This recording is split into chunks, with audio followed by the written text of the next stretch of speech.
everyone, how's it going? Cairo here with TCS Rockets with another deck tech. Today we are looking at Jeskai Winota, so let's jump right into it. First up in our 1-drops, we are looking at Spectral Sailor. He is a 1-mana 1/1 flash flying. And for 3 mana and a blue, we can draw a card. Super good creature, sometimes a little sneaky with the flash, they don't see it coming. Overall, just a great 1-drop in the deck. Also a non-human, that'll be important a little later in the deck tech. For our 2-drops, we are playing 3 Charming Prince. He is a 2-mana 2/2 human noble. He has a couple different things he can do when he enters the battlefield. One of them is to scry 2, or we can gain 3 life, or we can exile target creature we own, return it to the battlefield under our control at the beginning of the next end step. So, a couple cool words in that ability. One of them is target creature you own. Does not necessarily have to be a creature you control.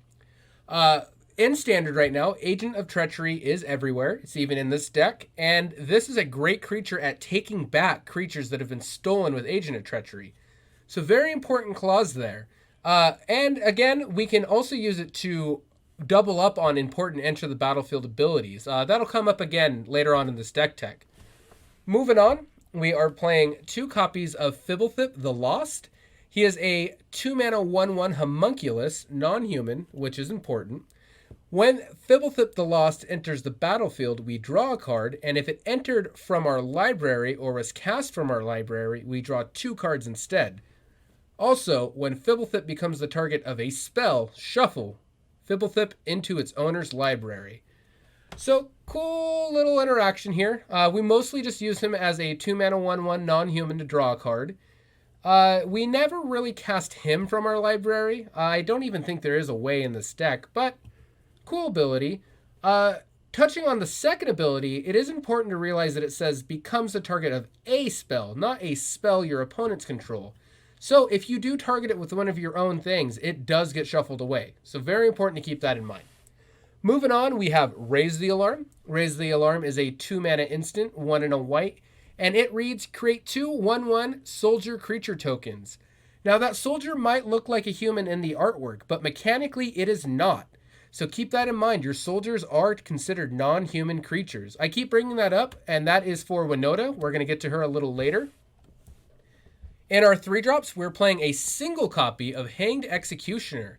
Hanged Executioner is a 3-mana 1/1, 2 and a white for a creature spirit with flying. When Hanged Executioner enters the battlefield, create a 1/1 spirit creature token with flying. He also says for 3 and a white, we can exile Hanged Executioner to exile target creature. So this is more of a utility card. We play it because it does make 2 bodies, which is very good in this deck. They are both non-humans. And later on in the game, this is a pretty good removal spell. Exiling target creature is no joke. It is, for the lack of a better term, like the old school phrasing, removed from the game in the current format. There aren't too many cards dealing with exile. Next up, we have BrazenBorrower. BrazenBorrower is an adventure card. So the creature half is a 3-mana 3/1 flash flying, so 1 double blue, and it can only block creatures with flying. On the adventure side, it is an instant adventure, Petty Theft for 1 and a blue. It reads, return target non-land permanent an opponent controls to its owner's hand. This card is amazing. I'm sure many of you have played with it or have played against it. It does a lot of work. Being able to bounce any non-land permanent at instant speed and then follow it up with a 3/1 flyer the very next turn is a lot of tempo. And this card just gets the game over quickly. Hitting your opponent for 3 in the air every turn is a great way to win the game. So overall, we play this card mostly for its non-human synergy, but it's also just an amazing card.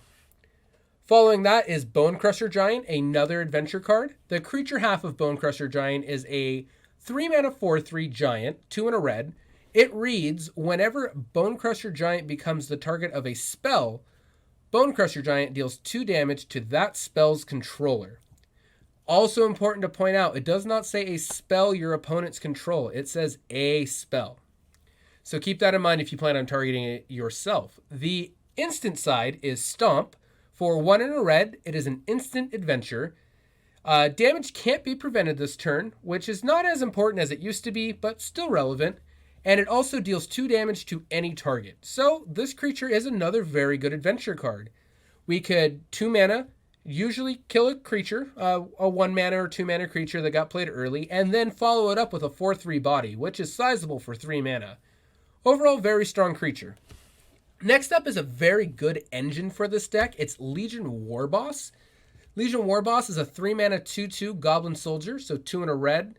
It has the Mentor ability. For those of you who don't know, Mentor is whenever this creature attacks, put a 1/1 counter on target attacking creature with less power. A little niche. The creature both has to be attacking and smaller than the creature with Mentor, but it is relevant because of this creature's other ability that reads, at the beginning of combat on your turn, create a 1/1 Goblin creature token. That token gains haste until end of turn and attacks this combat if able. So now the Mentor ability is a lot more relevant because this guy is making 1/1s that will always be smaller than him. Not only that, the 1/1s he makes are goblins, so they fit our non-human synergy, which we're going to get into right now with Winota. Winota is the namesake of the deck. For those of you who don't know, she is a 4 mana 4/4 human, 2, a white, and a red, and she reads, whenever a non-human creature you control attacks, look at the top 6 cards of your library. You may put a human creature card from among them onto the battlefield, tapped and attacking. It gains indestructible until end of turn. Put the rest of the cards on the bottom of your library in a random order. So this is the card why I kept bringing up non-human synergy. The goal of this deck is to play an amass of tokens or smaller non-human creatures to later attack with them once we play Winota, ideally on turn 4. Then once she triggers, there is a myriad of humans we can play, and we're going to get into those now. Our biggest hit, of course, is Agent of Treachery. Agent of Treachery is a 7 mana 2/3, a little weak for 7 mana, but for its enter the battlefield ability, it reads gain control of target permanent.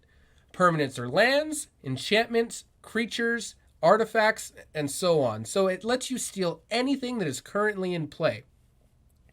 It has another ability of at the beginning of your end step, if you control 3 or more permanents you don't own, draw 3 cards. But I tend to find if that ability is triggering, we are winning the game by a lot, and it never really tends to be relevant. Very rarely is it needed to win the game. But yeah, this is our best hit with Winota, and it is the reason why we're playing 4 of it. The next human hit we can get is Kenrith the Return King. He's another tech card, technical card. He is a 5 mana 5/5 with a myriad of abilities. One of them is for a red, all creatures gain trample and haste until end of turn. For 1 and a green, we put a 1/1 counter on target creature. For 2 and a white, target player gains 5 life. For 3 and a blue, target player draws a card. And for 4 and a black, target creature card from a graveyard onto the, put target creature card from a graveyard onto the battlefield under its owner's control. We mostly play this for the 1 red to give all creatures haste until end of turn. And in a pinch, we can use it to gain life. And if we're falling behind, we can use it to draw cards. But again, just a tech card. Super good, big body, does a lot of work giving our whole team trample in the late game. The other human we can hit is Hackdos, the Unscarred. Hackdos is a new card from the previous set, Theros Beyond Death, and he's a very interesting one. He is a 4 mana 6/1, red, white, white. And he has to attack each turn if able, and as it enters the battlefield, we choose a number between 2 or 4, so 2, 3, or 4 at random. Hackdos has protection for each converted mana cost other than the chosen number. So to explain this a little bit further, when he enters the battlefield, a random number is chosen. Arena picks the number for you. In paper, you tend to roll a die. And whatever number that lands on, he has protection from everything else. So let's say, for our example, the number landed on 2. Well, Hackdos has protection from 0, 1, 3, 4, all the way up to infinity mana cost. So he is a very hard creature to deal with if he lands on particular numbers.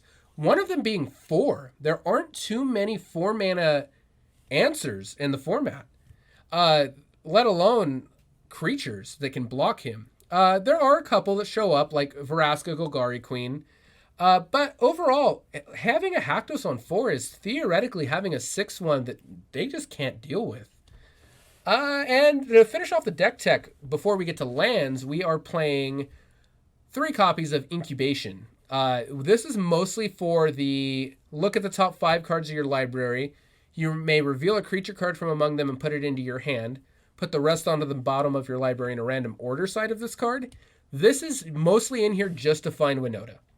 The deck needs to find Winota to go off. If we never draw her, we're kind of just playing a bad aggro deck. So it is very important to find her, so we're going to play 3 copies of this. The other half, in Incongruity, exile target creature. That creature's controller creates a 3/3 frog lizard token. That is a little relevant.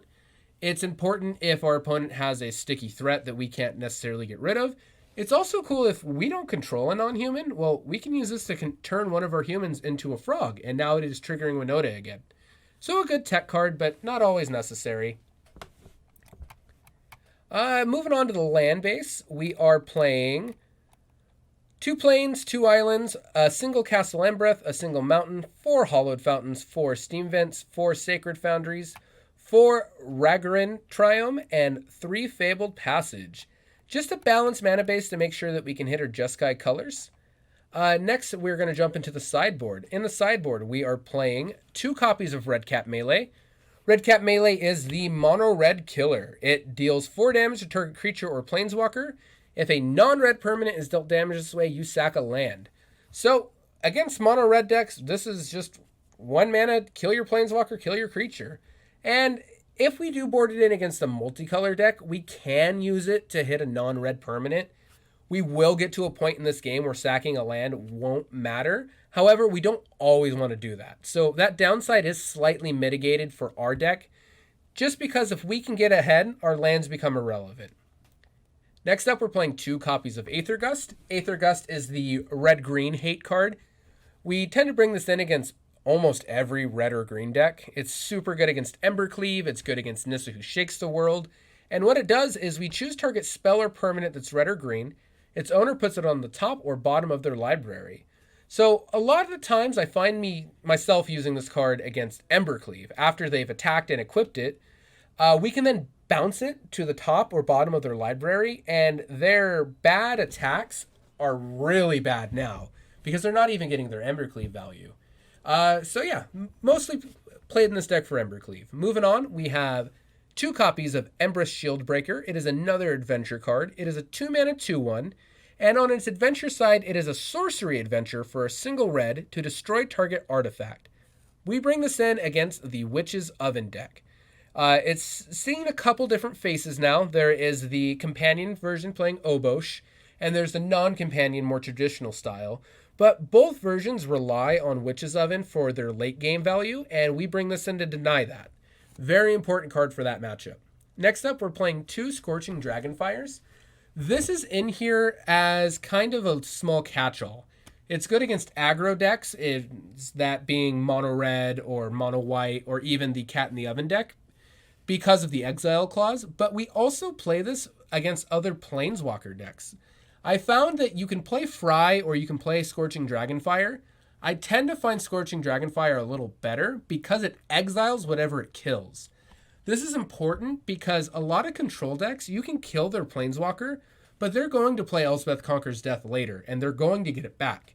Well, in our sideboard, we are exiling that planeswalker, so they are not getting it back. So that is why I prefer Scorching Dragonfire over Fry. Not always, but for some decks, I find it better. Moving on, we have 4 copies of Dovin's Veto. For all intents and purposes, Dovin's Veto is negate that cannot be counterspelled back. We board this in against any deck we know will have a counterspell, or any deck we know will have a big threat that will be protected by a counterspell. The decks I can think of mostly would be the Fires of Invention decks, or even the various like Bant Ramp decks. Dovin's Veto seems to be a catch-all against them, and it's also important for us to make sure that we can play a Winota through anything, and Dovin's Veto really helps that. On that same token, we're playing 3 Mystical Disputes for relatively the same purpose. This is also really good at catching early Teferis before they can hit the battlefield and ruin our day. For those of you who don't know, it is a 3-mana instant that costs 2 less if it targets a blue spell. And then its effect is that it counters target spell unless its controller pays 3. All right, everyone, that is going to do it for our deck tech. Thank you for watching. Be sure to like and subscribe and check our channel out for some more videos. We have more deck techs, we have box openings, and we have toy reviews. So a little bit of everything for everyone. Thank you so much. Have a good night.